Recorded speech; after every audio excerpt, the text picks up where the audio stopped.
Hello friends, welcome to DD குடும்பம்.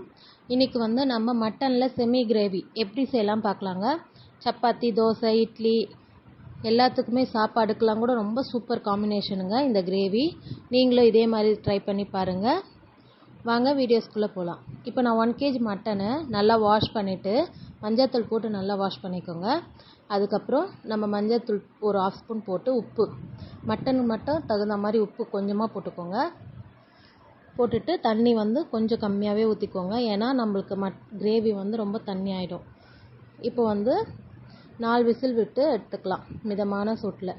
நல்லா ஸ்டீமில் அடங்கியிருக்கான்னு பார்த்துட்டு அதுக்கப்புறமா குக்கரை ஓப்பன் பண்ணுங்கள். இப்போ மட்டன் நல்லா நம்மளுக்கு வெந்திருக்கு. இப்போ நம்ம இது தனியாக வச்சுட்டு இப்போ நம்ம மட்டன் எப்படி தாளிக்கலான்னு பார்க்கலாங்க. ஒரு கடாயில் எண்ணெய் ஊற்றிக்கிறேன். எண்ணெய் மட்டனுக்கு கொஞ்சம் கம்மியாகவே சேர்த்துக்கோங்க, ஏன்னா அதிலே நம்மளுக்கு கொழுப்புனால எண்ணெய் விடும். பட்டை, லவங்கம், ஏலக்காய், அன்னாச்சிப்பூ, கல்பாசி இதெல்லாம் சேர்த்துக்கிறேன். 1 ஸ்பூன் சீரகம் பொரிஞ்சதும் நம்ம வெங்காயம் சேர்த்துக்கலாம். 1/4 கிலோவுக்கு ஒரு வெங்காயன்ற கணக்கில் நான் 4 வெங்காயம் கட் பண்ணி வச்சுருக்கேன், மீடியம் சைஸ் வெங்காயம். கருவேப்பிலை சேர்த்துக்கலாம். உப்பு, இப்போ இந்த வெங்காயத்துக்கு மட்டும் நான் உப்பு சேர்த்துக்கிறேன், ஏற்கனவே நம்ம மட்டனில் உப்பு ஆட் பண்ணியிருக்கோம். இது நல்லா வதக்கிக்கோங்க. நல்லா வெங்காயம் வதங்கின பிறகு நம்ம இஞ்சி பூண்டு பேஸ்ட்டு சேர்த்துக்கலாம். ஒரு 1 டேபிள் ஸ்பூன் இஞ்சி பூண்டு பேஸ்ட்டு சேர்த்துக்கிறேன். நல்லா வதங்கிட்ட பிறகு 1/2 ஸ்பூன் மஞ்சள் தூள், தனியாத்தூள் 1 டேபிள் ஸ்பூன் தனியாத்தூள், அப்புறம் கரம் மசாலா சேர்த்துக்கலாம். 1 டேபிள் ஸ்பூன் கொஞ்சம் கம்மியாக கரம் மசாலா சேர்த்துக்கோங்க. ஒரு 1/2 ஸ்பூன் நம்ம வெறும் மிளகாத்தூள் சேர்த்துக்கலாம். சீரகத்தூள் 1 டேபிள் ஸ்பூன் சேர்த்துக்கலாம்.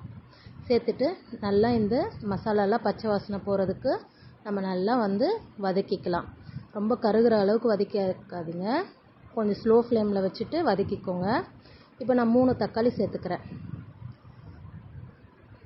தக்காளி சேர்த்துட்டு இப்போ தக்காளியிலே நம்மளுக்கு தண்ணி விடும், நம்ம வதக்கிக்கலாம். மசாலாவை ஸ்லோ ஃப்ளேம்லேயே வதக்கிக்கோங்க, ஹை ஃப்ளேம் வைக்காதீங்க. இப்போ பாருங்கள், தக்காளி எல்லாம் நல்லா மசிகிற அளவுக்கு நல்லா வதக்கிக்கோங்க. இப்போ நம்ம வேக வச்ச மட்டனை சேர்த்துக்கலாம். தண்ணியோடு சேர்த்துக்கோங்க. சேர்த்துட்டு நல்லா கலந்து விட்டுக்கோங்க. நல்லா கொதிக்கட்டும். நல்லா நம்மளுக்கு திக்னஸ் எவ்வளோ வேணுமோ அதுக்கு தகுந்த மாதிரி நீங்கள் ஆஃப் பண்ணிக்கலாம் ஸ்டவ்வை.